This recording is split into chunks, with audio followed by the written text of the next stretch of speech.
parole de ce matin est tirée dans les livres des jeunes de Juges chapitre 6 du 1er au 14e verset.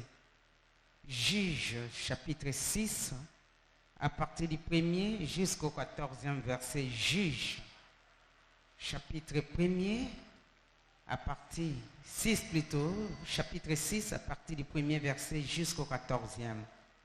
Juges chapitre 6 du 1er au 14e verset, nous lisons au nom de Jésus-Christ. Les enfants d'Israël firent ce qui déplaît à l'Éternel, et l'Éternel les livra entre les mains des mendiants pendant 7 ans. La main des mendiants fut puissante contre Israël. Pour échapper à mendiants, les enfants d'Israël se retiraient dans les ravins des montagnes, dans des cavernes et sur les rochers fortifiés.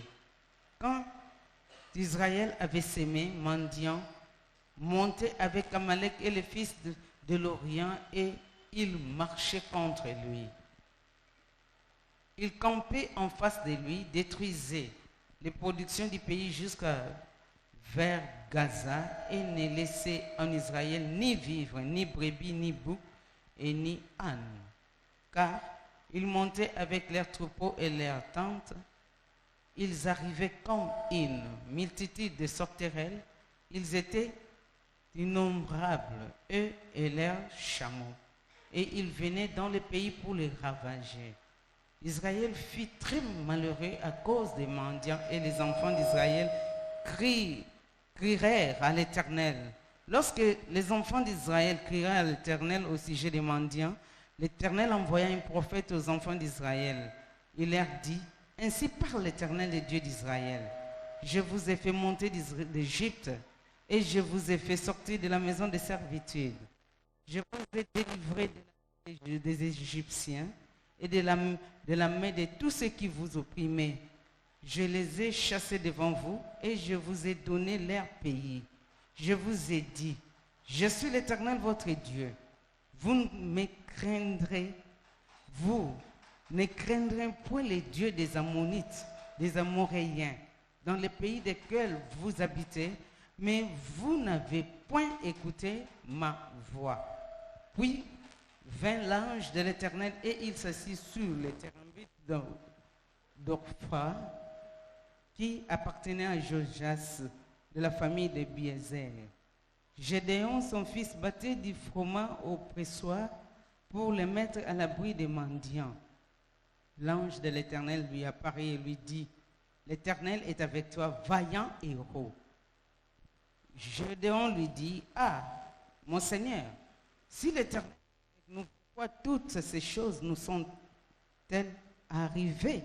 Et où sont tous ces prodiges que nos pères nous racontent quand ils disent: l'Éternel ne nous a-t-il pas fait monter hors d'Égypte?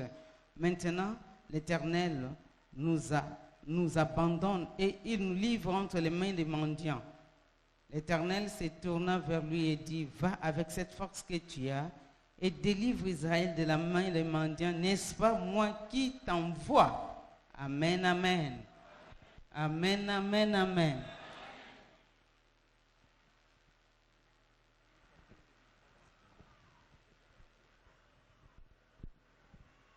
Merci, nous pouvons nous mettre. Le thème de ce matin s'intitule comme suit: l'obéissance à l'alliance avec Dieu entraîne les bénédictions. Amen, amen. L'obéissance à l'alliance. L'obéissance à l'alliance avec Dieu. L'obéissance à l'alliance avec Dieu entraîne les bénédictions. L'obéissance à l'alliance avec Dieu entraîne les bénédictions. Le livre des Juges plutôt couvre une période qui s'étend de la mort de Josué, au couronnement de Saoul, qui était devenu le premier roi d'Israël. Amen, amen. Le thème central de ce livre des Juges confirme la loi spirituelle selon laquelle l'obéissance aux lois de Dieu entraîne la bénédiction. L'obéissance à la loi de Dieu entraîne la bénédiction spirituelle, entraîne la bénédiction divine, tandis que la désobéissance aboutit à la punition et aux malédictions. C'est ça le thème central du livre des Juges. Et si nous lisons Exode chapitre 19, verset 5-6, au verset 5, on nous dit, maintenant, si vous écoutez ma voix et si vous gardez mon alliance, vous m'appartiendrez entre tous les peuples, car toute la terre est à moi. Vous serez pour moi un royaume de sacrificateurs et une nation sainte. Voilà les paroles que tu diras aux enfants d'Israël. Amen, amen. C'est ça le thème central de ce livre. Si vous obéissez, vous avez la bénédiction. Et si vous n'obéissez pas, vous n'avez plus non plus la bénédiction, vous êtes maudit. Vous avez la malédiction, vous avez la punition. L'homme, comme nous disons toujours, on récolte ce qu'on aura sémé. Bien qu'il y a des malheurs qui nous arrivent, bien que nous souffrons parfois, bien que même toute souffrance ne vient pas nécessairement du péché. Amen, amen. Amen, amen. Mais dans ce livre de Juges, nous donne la conclusion selon laquelle que si nous obéissons, nous sommes bénis et nous avons la protection divine. Si nous n'obéissons pas, nous ne sommes pas bénis. Au premier verset, là où nous avons lu dans Juges chapitre 6, au premier verset, les enfants d'Israël firent ce qui déplaît à l'Éternel, et l'Éternel les livra entre les mains des mendiants pendant 7 ans. Les enfants d'Israël firent, ils ont encore fait ce qui était mal aux yeux de l'Éternel pendant qu'ils avaient fait l'alliance avec Dieu.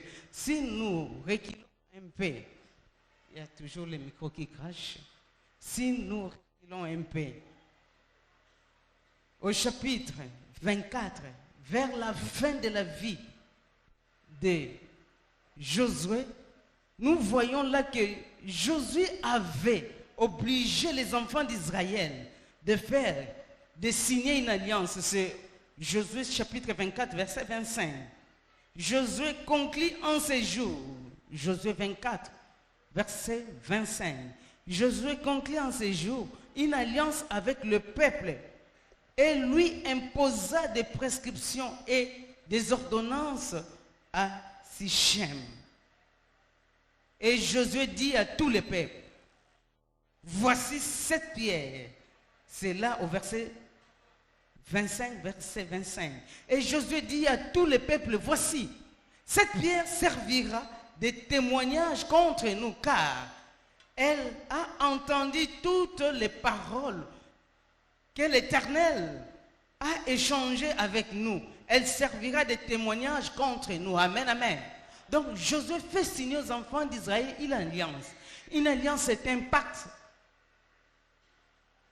C'est un pacte d'où la bénédiction ou la malédiction. Si vous obéissez, vous avez la malédiction. L'obéissance, si vous obéissez, vous avez la bénédiction. Si vous n'obéissez pas, vous êtes livrés entre les mains des ennemis. Ils avaient signé l'alliance à Sichem. Et Josué a dit que cette pierre nous servira de témoignage contre vous. Cette pierre a écouté. La pierre a écouté tout ce que nous avons dit. Tout ce que le Seigneur nous a dit. Nous savons bien qu'aujourd'hui, Jésus-Christ est la pierre angulaire. Il nous écoute. Nous sommes dans son alliance. Jésus-Christ est la pierre angulaire. Josué a pris la pierre en témoin. Il a dit que cette pierre servira de témoignage aujourd'hui. La pierre angulaire, c'est Jésus-Christ. Jésus-Christ nous sert de témoignage. Jésus-Christ est notre Seigneur. Nous avons fait l'alliance au nom de Jésus-Christ. Il est mort par son sang aujourd'hui. C'est lui, la pierre angulaire, il nous écoute. C'est lui seul qui est capable, à cause de son alliance. Nous sommes entrés dans son alliance. Il est capable ce matin de nous faire du bien. Amen, amen. De peur que vous ne reniez votre Dieu. De peur que vous ne reniez votre Dieu. C'est au verset 27 de Josué chapitre 24. Puis Josué renvoya le peuple chacun dans sa tente. Amen, amen.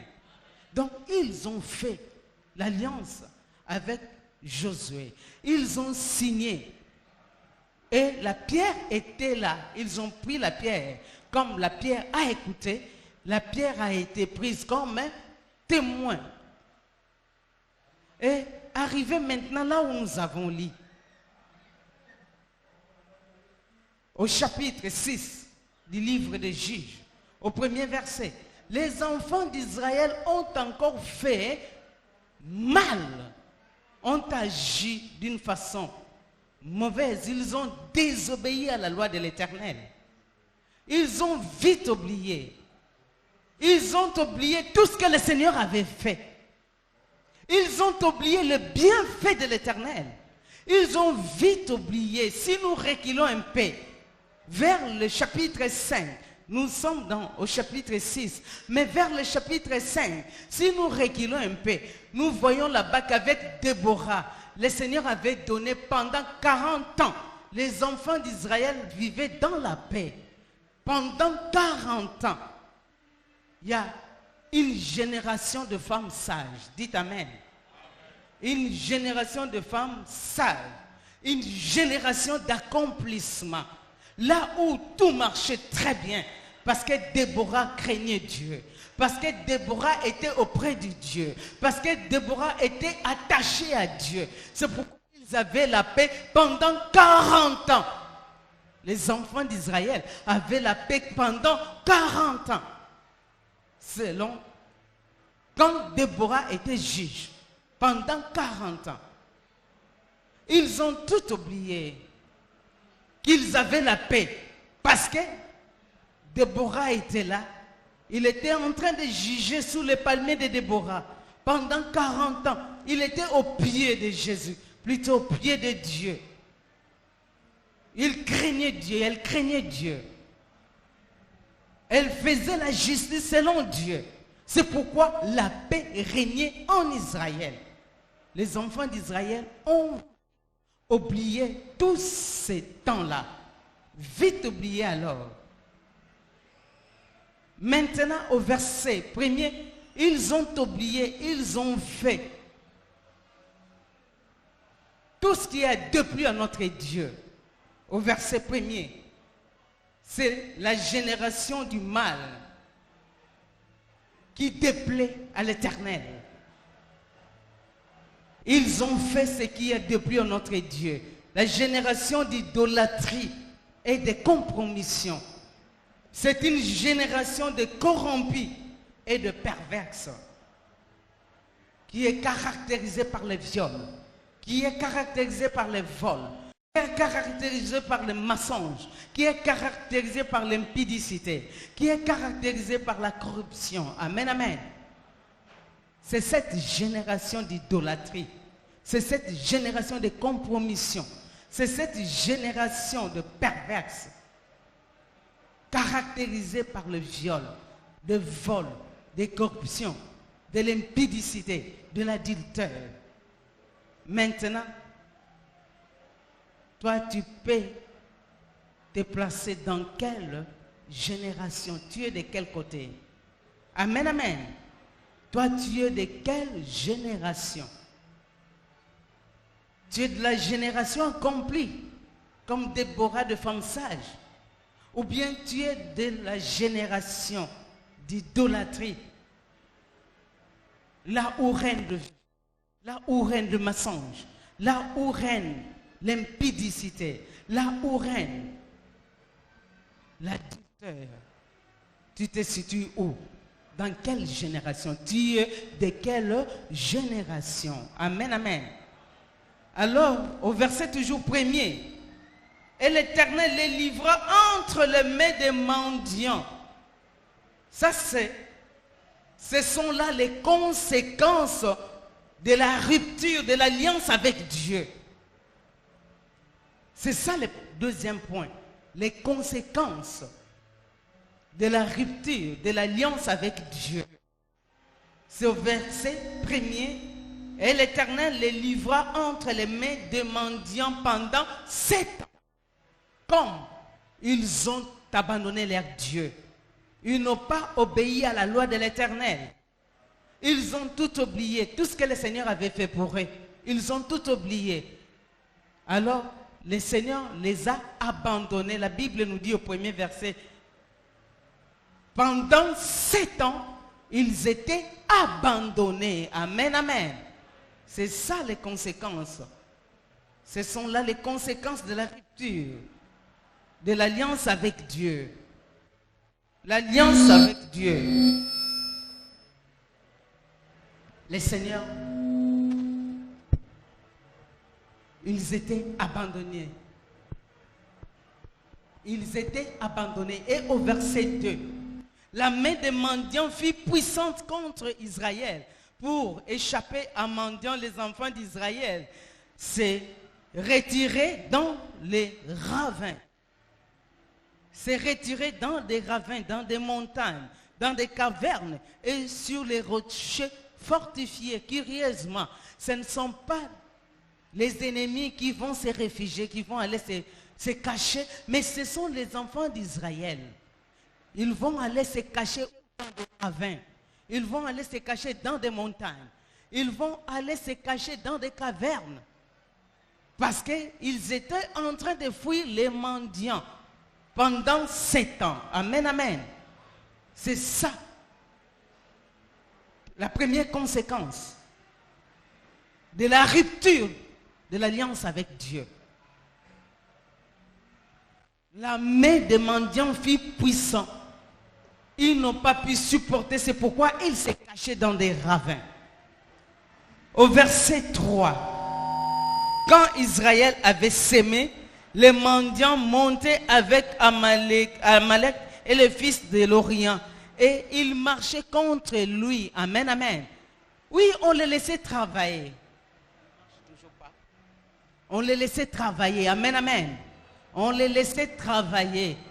Ils étaient en train de s'aimer, travailler.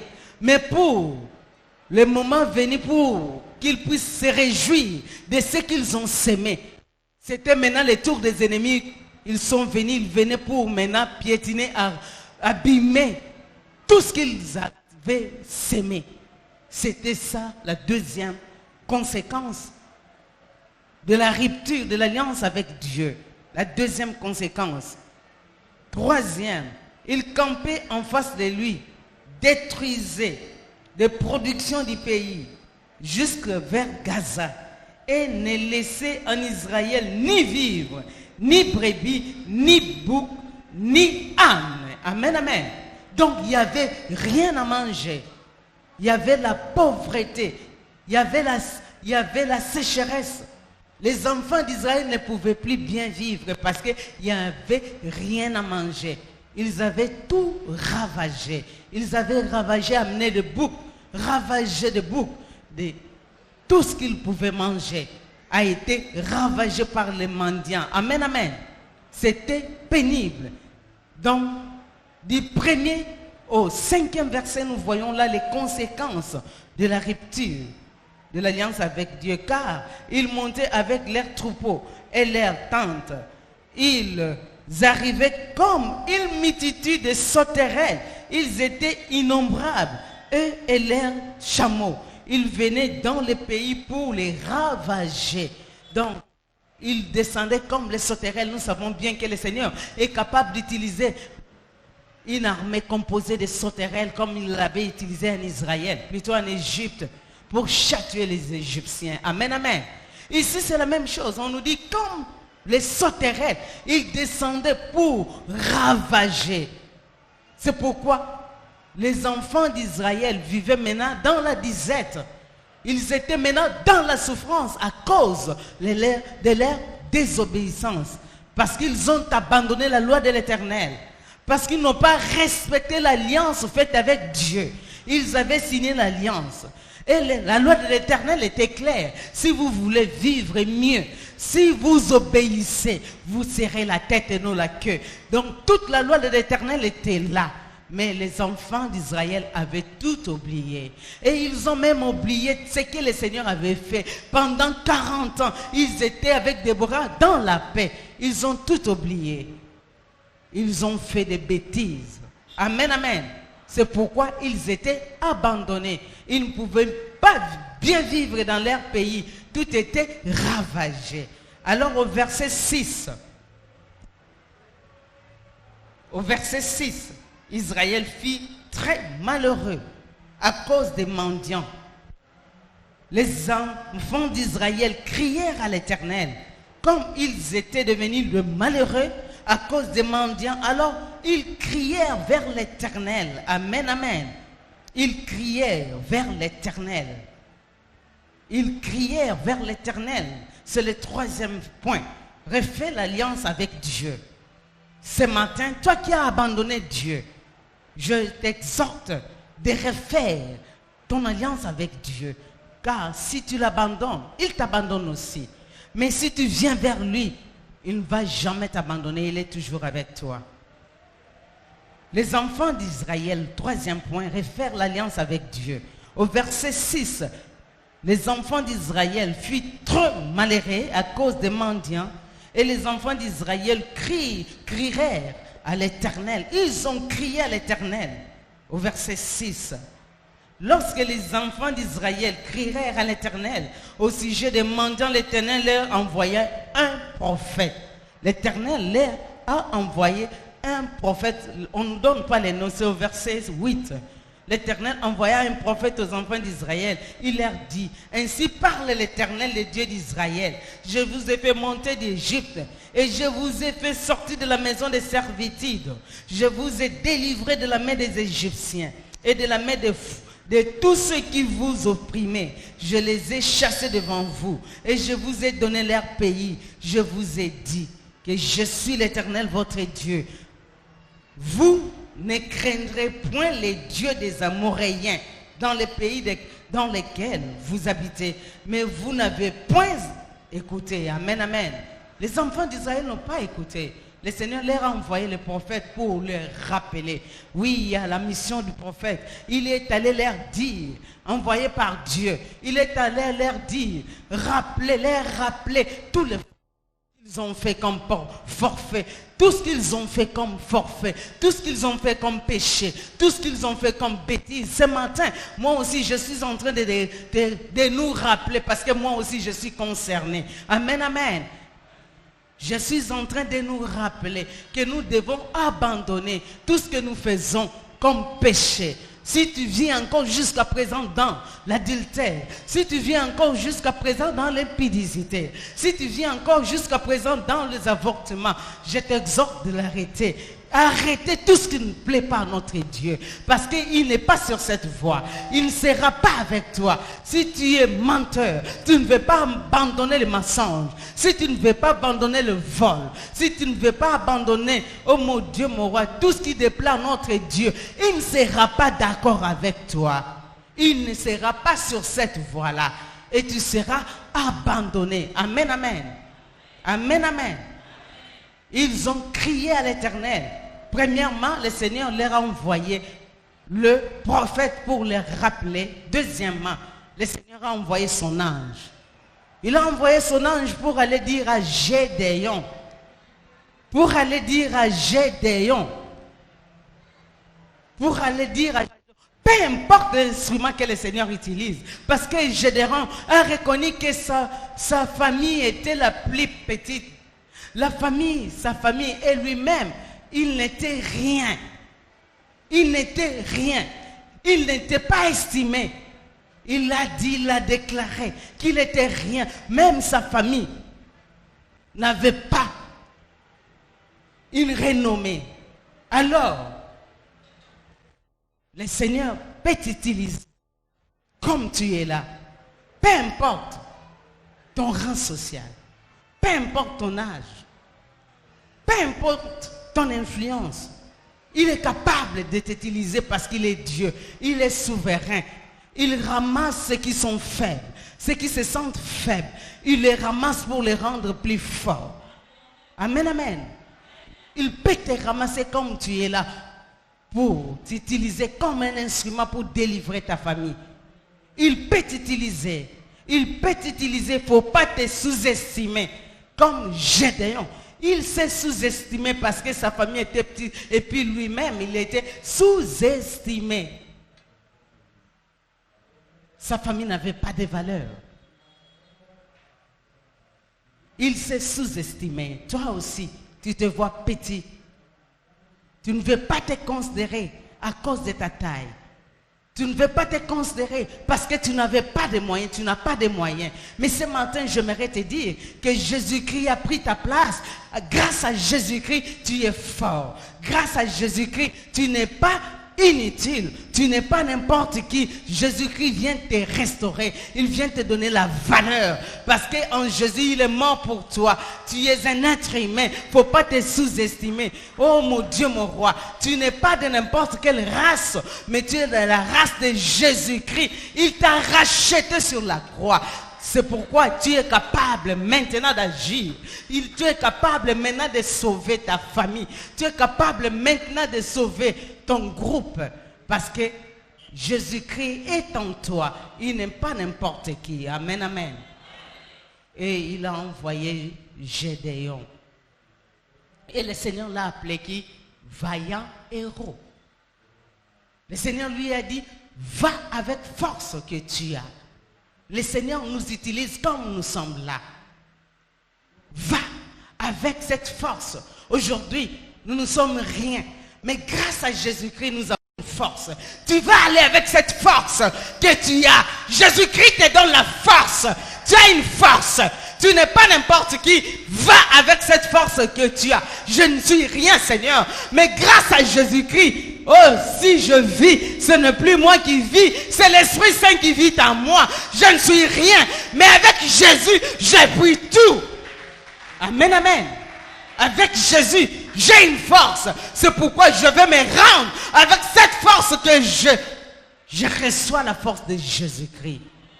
Amen, amen. Tu n'es pas n'importe qui. Le Seigneur va t'utiliser parce que tu vas aller avec cette force que tu as. Et nous n'avons pas n'importe qui, nous avons Jésus, il est en nous. Et nous allons avec force au nom de Jésus-Christ. C'est pourquoi nous ne marchons pas pour chercher la victoire. Nous marchons dans la victoire au nom de Jésus-Christ. Quels que soient les problèmes, nous marchons avec cette force au nom de Jésus. Il ne faut pas lâcher, ne recule pas. Il ne faut pas avoir peur des épreuves. Jésus-Christ ne t'abandonne pas, il est allé, il est avec toi, il est avec toi à ton côté, il est en train de te soutenir, il attend que tu fasses quelque chose parce qu'il veut agir avec toi. Il ne t'a pas abandonné, il est là. Fais quelque chose et tu verras le miracle de Dieu et tu verras ta situation en train de changer. Il ne faut pas croiser les bras. S'il faut travailler, tu dois travailler. Il ne faut pas minimiser ce que tu es en train de faire. Oui, il ne faut pas minimiser le faible commencement avec cette force que tu as, avec le paix que tu as. Fais quelque chose et le Seigneur va te bénir. Il va t'élever. Il va multiplier ce que tu es en train de faire. Amen, amen. Refais l'alliance avec Dieu. Refais l'alliance avec Dieu. Et le prix de l'alliance est quoi? Le verset 4. Le prix, plutôt le quatrième point. Le prix de l'alliance au verset 25, bien qu'on ne l'a pas lu ici pour gagner le temps, on s'est limité au verset 24, plutôt au verset 14. Mais au verset 25, le prix de l'alliance est quoi? Démolir l'autel de Baal qui est à ton père. C'est le Seigneur qui demande à Gédéon d'aller démolir. Va démolir l'autel de Baal qui est à ton père. Et abat les poteaux d'Asherah qui est au-dessus. Maintenant, tu bâtiras un autel de l'Éternel. Amen, amen. Le Seigneur envoie maintenant Gédéon d'aller démolir, d'aller enlever tout ce que son père avait construit comme autel de Baal, de les remplacer maintenant par l'autel de Dieu. Ce matin, enlève tout ce qui ne plaît pas à notre Dieu. Enlève tout ce que tu as mis en toi, tout ce que tu as mis dans ta maison. Comme nous avons dit, tout ce qui nous sépare de notre Dieu, abandonne ça. Maintenant, tu vas construire, tu vas bâtir, comme le Seigneur avait demandé à Gédéon de bâtir maintenant un autel pour Dieu. Tu vas toi aussi bâtir un autel pour le vrai Dieu. Bâtir dans ta maison un autel pour le vrai Dieu, l'autel de la prière, l'autel de la prière, avoir le temps de la prière, bâtir l'autel de la lecture de la Bible, un endroit, avoir le temps pour méditer, avoir le temps pour crier, pour prier, pour causer avec ton Dieu, comme les enfants d'Israël. Ils criaient vers l'Éternel. Toi aussi, il faut avoir ces temps-là. Après avoir commis des forfaits, tu dois reconnaître ce que tu as fait. Et après, le Seigneur va t'exaucer, il va te pardonner. Et quand il va te pardonner, comme le Seigneur a demandé d'abolir, d'enlever tout ce que son père avait fait comme autel, il avait tout enlevé et il a rebâti, il a bâti maintenant l'autel pour Dieu. Toi aussi, enlève tout ce qui t'amène au péché et construis, fais quelque chose pour Dieu. Amen, amen. Et maintenant, après, au verset, si nous tournons la page au chapitre 7, au chapitre 7, toujours dans le livre des Juges, nous allons conclure par là. Au chapitre 7,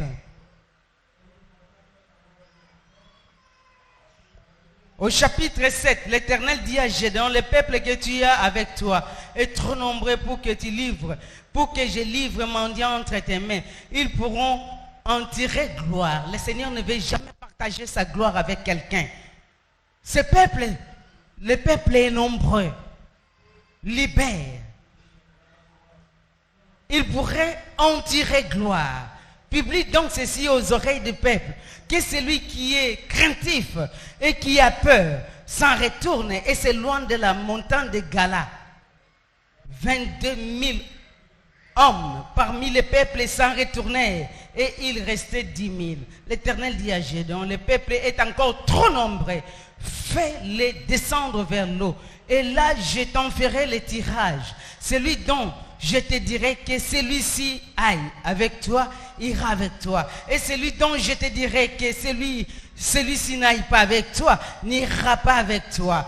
Gédéon fit descendre le peuple vers l'eau. Et l'Éternel dit à Gédéon, tous ceux qui laperont l'eau avec la langue, comme lappe les chiens, tu les sépareras, tu le sépareras de tous ceux qui se mettront à genoux pour boire. Ceux qui lapèrent l'eau en la portant à la bouche avec leurs mains furent au nombre de 300 hommes.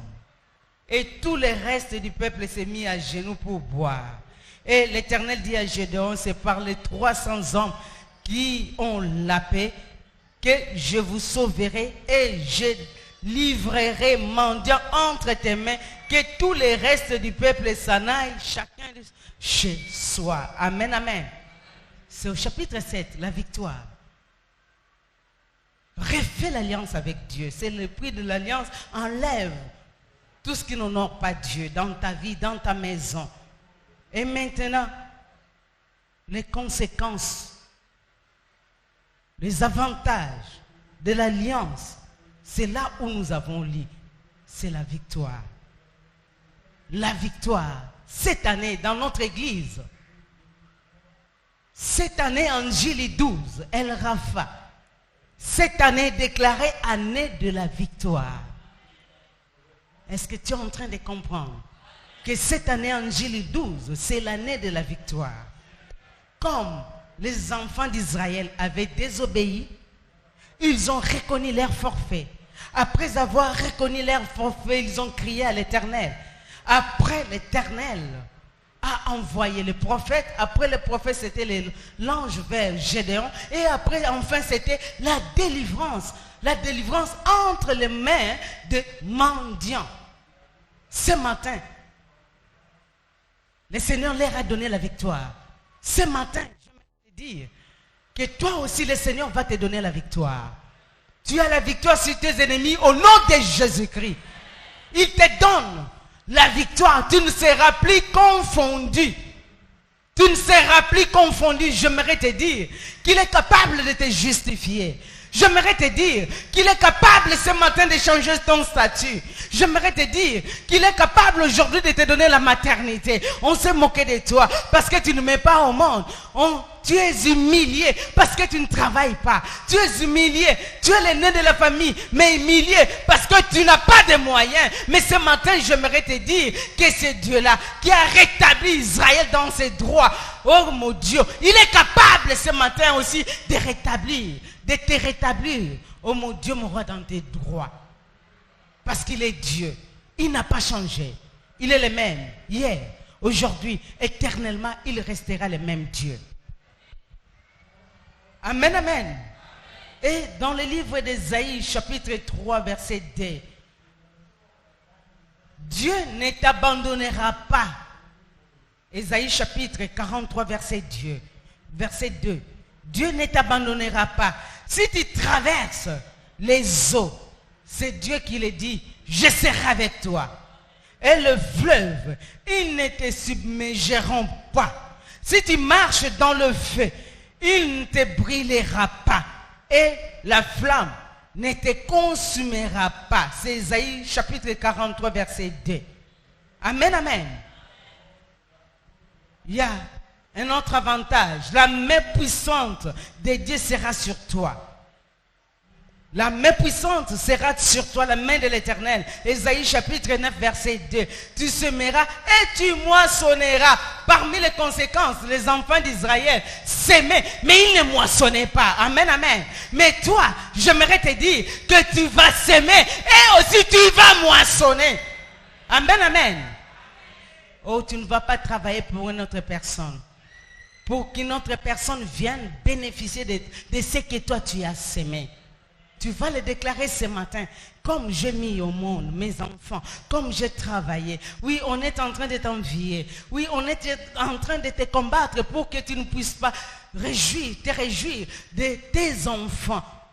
Comme tu es resté veuve, tu n'as pas droit à tes enfants d'en tirer profit. Oui, j'aimerais te dire que ce matin, tu vas en tirer profit. Amen, amen. Ce sont tes enfants. Tu as semé et tu vas moissonner. Ce que tu as planté, tu vas réjouir de tes semences. Tu ne mourras pas. Tu vas le déclarer ce matin. Moi, je ne mourrai pas. Je vivrai. Je verrai toutes les promesses de Dieu s'accomplir dans ma vie à cause de cette alliance. Parce que je viens de refaire mon alliance avec mon Dieu. Je ne mourrai pas. Je vivrai. Je vais toucher avec mes mains. Oh mon Dieu, mon roi.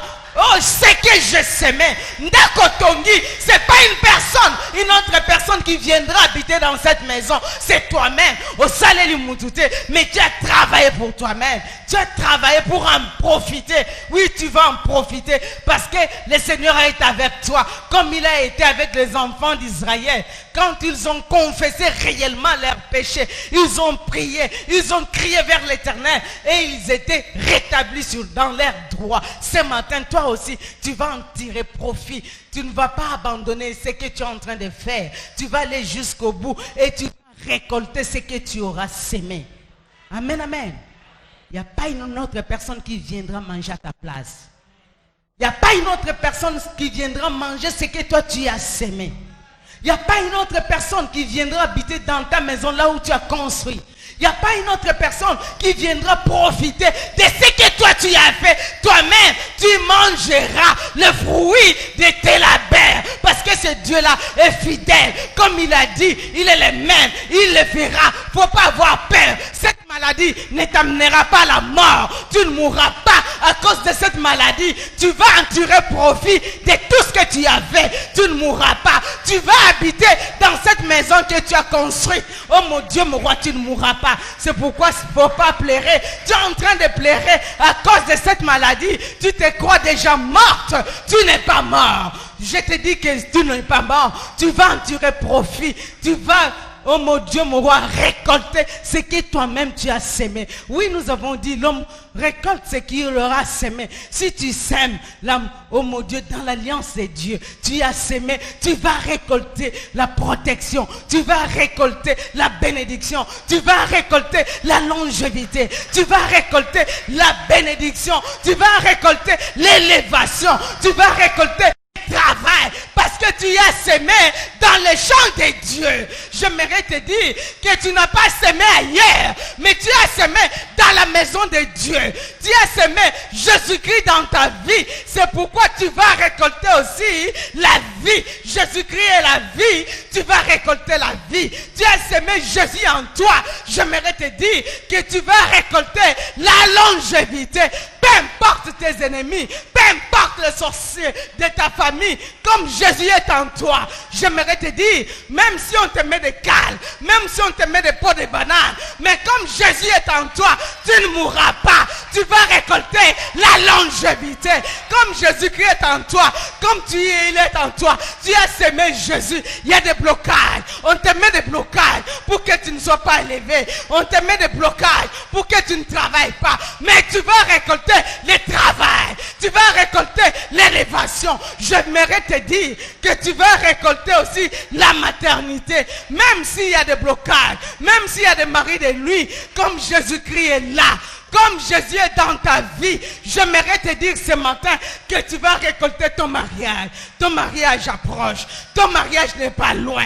On a mis des blocages. On a mis des blocages. Oh tata, moi c'est le qui boy. Oh non quoi le qui boy. Il n'est plus grand que, il n'est pas